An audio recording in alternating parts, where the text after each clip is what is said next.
You're listening to Kresta in the afternoon. Thanks for being with me in this next hour. We've got one more 60-minute period to talk about the things that matter most. Joining me in this segment is Dave Armstrong. David was raised a liberal Methodist, became a pagan for about 10 years with occultic leanings, and then converted to evangelical Protestantism in 1977. He was involved in countercult work in the early 1980s, started writing apologetics at the time, and in the late 80s, he became a campus missionary and pro-life activist. His journey into the Catholic Church is one of many to appear in Surprised by Truth, which is an anthology of testimony stories. Dave's website won Envoy Magazine's prestigious Website of the Year award for 1998. He's the author of a number of books, including A Biblical Defense of Catholicism and More Biblical Evidence for Catholicism, and he's also authored the inserts, the apologetic inserts that show up in the Catholic Answer Bible published by our Sunday Visitor. Plus, David's a longtime friend and the godfather of my son James. Dave, how are you? Good. How are you doing? Yeah, it's good to see you again in studio here. Yeah. Now, tell me about the Catholic Answer Bible. The translation is the New American Bible. Yes. And how did you get involved with the project? Well, Mike DeBroyle, the acquisitions editor, or whatever they're called at OSV, contacted me and asked if I'd like to do these inserts. It's basically 44 pamphlets of basic apologetics stuck into the Bible every 100 pages or so. Mm-hmm. And as opposed to commentary, it's not commentary, it's really tracts. So I would compare it to like Catholic answer tracts, one-page things. Yeah. Mm-hmm. These are very these are nicely done. You can say there's 44 of them throughout that are placed within the text. So two-sided, so it'd be 22 inserts and 44 articles. Yeah. Let's take a look at some of them and just go over some of the questions. Let's start out with the most basic one. What is apologetics? Well, it means defense of the faith. It doesn't mean the old thing is you're just apologizing for the faith. No, the traditional meaning of it comes from Plato's Apology, which meant defense. And that's the literal meaning of apologetics. So the Catholic apologist is defending and providing a rational support for the Catholic faith. Now, some people believe, of course, that the faith needs no defending, that Jesus just preached the gospel, Paul just preached the gospel. Well, how do you respond? I respond with 1 Peter 3:15. It says, "Stand ready to make a defense." The same word as apologia in Greek, for your faith, and the hope. I think it says the hope that is in you, with gentleness and reverence. That's Armstrong paraphrase. So I've always tried to live by that verse, and others, Jude 3, contend earnestly for the faith. And we have the model of Paul. It talks a lot in Acts that Paul goes into the synagogues and the academies and reasoning and disputing, different words are used. And so he's arguing with people. He's not just preaching, he's actually dialoguing with them, and that's a model for me too in my ministry. Mm-hmm. To actually engage people's questions. Yeah. And, proclamation is fine, but you also have to engage people's questions, and that inevitably means you have to defend the faith, because they're going to ask questions, and they'll have misunderstandings and misconceptions, and those have to be cleared up. Let's go to something. For many years, you were an apologist, but operating and working outside the visible boundaries of the Catholic Church. You were evangelical Protestant. Let me ask you some very basic apologetic questions, because I think sometimes among Catholics, when they discover, the Church, they fall in love with the Church, and they're enthusiastic about the Church. And it often seems as though Catholic apologists are focused on distinctly Catholic things, rather than things that are actually shared by a lot of our Protestant brothers and sisters as well. So why do Catholics believe that Jesus is God incarnate? Well, we believe that on the same basis as our Protestant brothers do, because the Bible has abundant testimony saying that Jesus is God. John 1:1, the Word was God. Colossians 2:9, that talks about the bodily incarnation. Mm-hmm. So that would be an example of a doctrine where we totally agree with them. It's in the Nicene Creed, so all Christians agree with that. I defend that too on my website. In fact, a few people have commented that they like the fact that I do the broader apologetics too, and not just defending always transubstantiation. Yeah. So I deal with atheists, I deal with cults, and people like Jehovah's Witnesses, and I even had a debate with he called himself an ethical vegetarian, where it's murder to eat meat because you're killing animals, and so that one of the many different views I come across. I wonder how the vegetables feel about it. I mean, Yeah, well, I made that argument. I said if you find out that vegetables have feelings and pain, then what do you do then? You have to starve to death? One of the questions people often have has to do with the Bible. Where did it come from? How do we know what books belong in it? What are some of the simple ways that people can answer that question? The canon was another doctrine that is from tradition. A lot of people don't seem to realize that. If in the Protestant environment, it's like this unspoken assumption, unproven. You take it for granted that the Bible is what it is. But if you go back in early church, there was all sorts of disputes about what books were in. There were books that were considered scripture that aren't now, like the Shepherd of Hermas and things like that, First Clement. So people don't realize that there was a great deal of disagreement. So it had to be worked out, actually, literally by the church. The first time that the whole New Testament was listed as today was by Athanasius in, I think it was around 330, somewhere in there. So that's 300 years. They didn't even know what the New Testament was, because the Bible itself doesn't list its own books. Yeah. So, and that's an argument against sola scriptura, which is another big question there. Yeah. Now, what was it that began moving you in the direction of the Catholic Church? Well, the first issue was contraception. Learning that nobody believed you could practice contraception until 1930. No Christian group till the Anglicans in 1930. So that's what that was kind of a jolt, huh? Yeah. It was like, how could that be such unanimity, and then that unanimity is shattered at that Lambeth Conference, 1930. Yeah, I think it's a striking argument. If you care about church history at all, you can't fail to be astonished that something could be unanimous, and then all of a sudden it's almost unanimous in the other direction in the last 70 years. Yeah. It doesn't make any sense to me. So I had to deal with that, and that's the first issue. So moral theology would be. So for you, that you thought that at that time that the Catholic Church must have something to its credit for at least standing firm. Is that it? I mean, you hadn't bought the Church's teaching on contraception. You were just surprised by the historical fact that people had shifted their opinions. At first, you wonder, why is it that the Catholic Church, because I was a pro-lifer, and I was all involved in that, and so you start thinking about contraception because we had Catholics in the movement too, and I was always asking them, well, what's this business about contraception? You know, we're trying to fight abortion, and you guys are in this legal thing of, oh, you can't even contracept. Mm-hmm. So I was trying to work through that, and then I found out the history of it.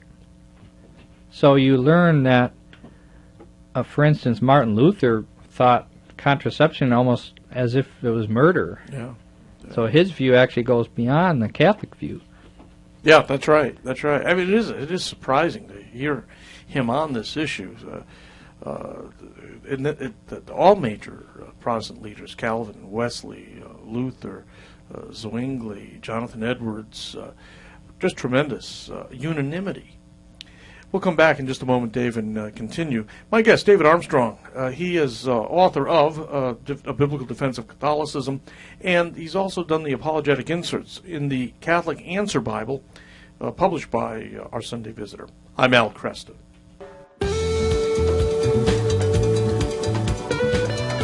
You're listening to Kresta in the Afternoon. I'm Al Kresta, and with me, David Armstrong. He is author of great clarity and has produced some tremendous material over the years, including the apologetic inserts to the Catholic Answer Bible, published by Our Sunday Visitor. Let's talk, we were talking about the canon of the Bible. The Bible doesn't emerge out of the blue with a table of contents in it. Yeah. It requires the recognition of the bishops to that these are inspired texts. How is it that Catholics have a larger canon, a larger list of books than Protestants do? They've got a restricted book of lists. Well, in this case, we're closer to the early church, which is, I always see irony in that, because the Protestants, the very term Reformation, they try to convince us that they're closer to the early church than we are. Well, in this case, the canon that was decided in 393 and 397, councils at Hippo and Carthage, they decided that there were 46 books altogether rather than 39. The Protestant, I won't name them all, but that'll be homework for the listeners. So we're merely accepting that. That has the 27 New Testament books and also has the Old Testament with 7 extra books. So we accept what that council decided, where the Protestants actually never separated those books until after the 16th century. So that is a late tradition. It's not what the church thought all those years. Mm-hmm. Yeah. Now, when the Catholic Answer Bible was published, and Our Sunday Visitor decided to publish this, they must have thought that there'd been insufficient adult formation over the last generation, because some of these questions, you would think most Catholics would be aware of. I mean, they have answers to them already, but they don't, and that's a result, I think, of probably poor instruction or neglectful instruction. Yeah, it's a terrible scandal of the lack of catechesis in the last 40 years or so. It's just atrocious how ignorant Catholics are. I can say that because I'm one, so it's like you criticize your own group. But I think that's why apologetics is so popular now, because it's sort of filled in the void that there's this huge gap of lack of education. Catholics, they tend to not have Bible studies or prayer groups and things like we did. You and I are both Protestants. We did that all the time, and that's part of our familiarity with the Bible. Yeah. Which I always say is I'm glad I was a Protestant, because today they are much more. They do much better at Bible study and things like that. That is not un-Catholic in essence, but it's poorly practiced today. So yeah, certainly it's not as much a part of Catholic culture as it is of Protestant culture. Yeah. That's certainly true. Let me go to some distinctly Catholic issues here. Talk about relics with me. I know for a lot of people, this idea of passing bones around is a little disconcerting. What are relics? Why? What's the theological and biblical justification for the veneration of relics? Okay. Well, broadly speaking, Catholics think that the idea of sacramentalism is the notion that matter can convey grace.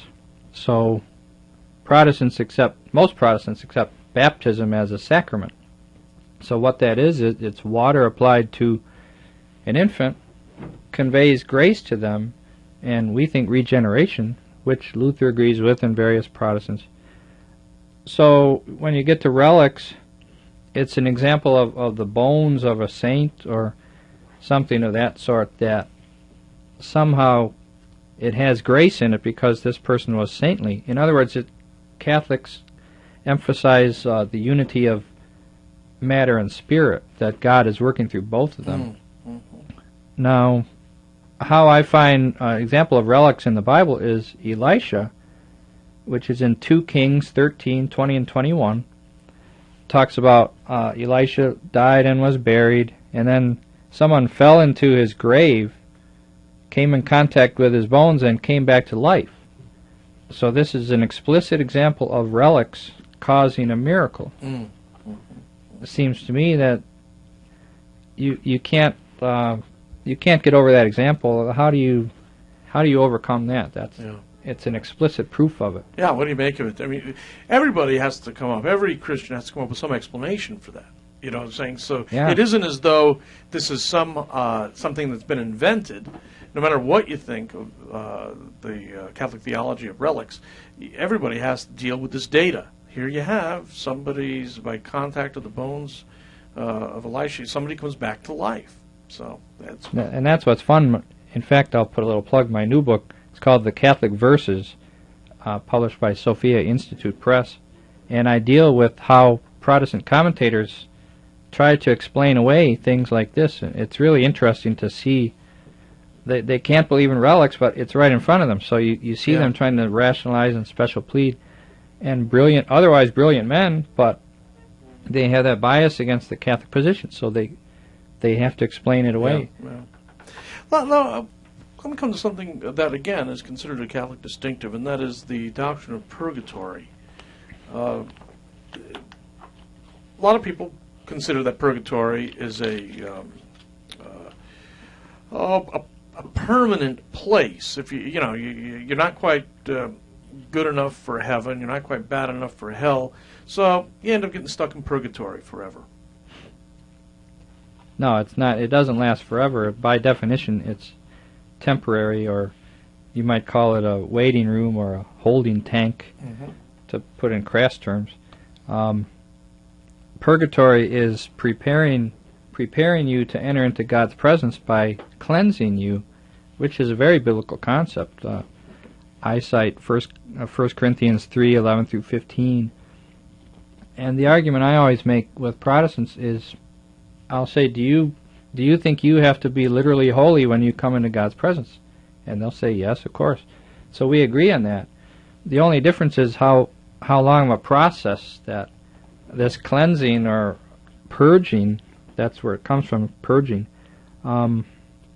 We think it's a process. Protestants tend to think that it's instantaneous. Yeah. But it's really not that different, because we both agree that there is such a necessity for the cleansing. Yeah. And so I try to find common ground whenever I can with those sorts of arguments. When we're staying, we're in this area of purgatory, let's go to heaven and hell. Okay. What is the Catholic teaching on heaven and hell? We think that they're both eternal. There's eternal hellfire for those who reject God's grace. We don't think, I mentioned in my notes here, I'll quote one sentence, we believe that God sends no one to hell without that person's free consent. And I cite for that 1 Timothy 2:4, 2 Peter 3:9. Calvinist position would say that there's no free will, in the sense that the person doesn't decide their destiny. God unconditionally elects them both to salvation and damnation. We reject the reprobate, or the damnation part, as opposed to free will, that the person has to choose to reject God and then they're condemned to hell. It's almost like God gives them the freedom, almost as if He's honoring their freedom. I think C.S. Lewis said the doors of hell are locked on the inside. These people don't want to be with God, so God says, okay, you don't want to live with me, then you have your freedom to go there. Yeah. But they don't seem to know how horrible it'll be. I want to go over the way people can get a hold of your books. I know biblicalcatholic.com is really just extraordinary apologetics website. It's easy to get to, biblicalcatholic.com. And then tell me about the blog. You're just off the air talking to me about it. What's going on? Yeah, blogging is the latest rage on the internet. It's sort of cross between a website and a discussion board. You'll post things and then people comment. And mine's called Cor ad Cor Loquitur, which means heart speaks to heart. And it's Socrates58.blogspot.com. There's a link off my website. Yeah, give me that one more time. Socrates58.blogspot.com. Now, how can people get a hold of your books? Just go to my homepage, and I have links. I have the images of the books. You just click on there, and you can go to Amazon or Sophia or OSV. Okay. BiblicalCatholic.com, though, would be a way of getting to any of these publishers or to the blog. Easily navigated, and I have links everywhere and connections. Dave, thanks. Appreciate it very much. And again, David Armstrong is the author of A Biblical Defense of Catholicism, More Biblical Evidence for Catholicism, Top 10 Questions Catholics Are Asked, and he's the author of the Apologetic Inserts into the Catholic Answer Bible, published by Our Sunday Visitor. I'm Al Kresta. Apologetics. Well, it means defense of the faith. It doesn't mean the old thing is you're just apologizing for the faith. No, the traditional meaning of it comes from Plato's Apology, which meant defense. And that's the literal meaning of apologetics. So the Catholic apologist is defending and providing a rational support for the Catholic faith. Now, some people believe, of course, that the faith needs no defending, that Jesus just preached the gospel, Paul just preached the gospel. Well, how do you respond?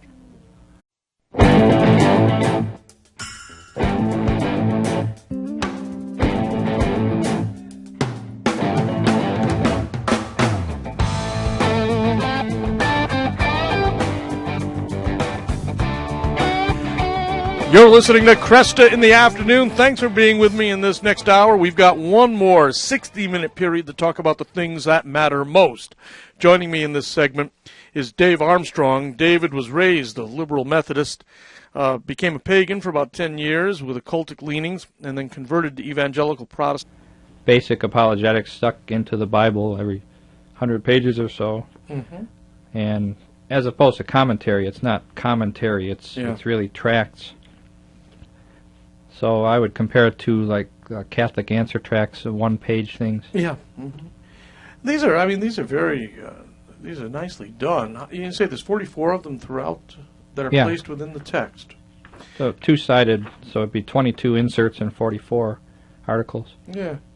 Let's take a look at some of them and just go over some of the questions. Let's start out with the most basic one. What is apologetism in 1977? He was involved in countercult work in the early 1980s, started writing apologetics at the time, and in the late 80s he became a campus missionary and pro-life activist. His journey into the Catholic Church is one of many to appear in Surprised by Truth, which is an anthology of testimony stories.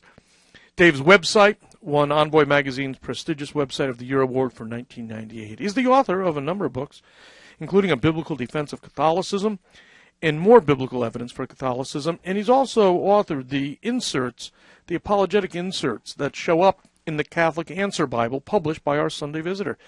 Plus, David's a longtime friend and the godfather of my son James. Dave, how are you?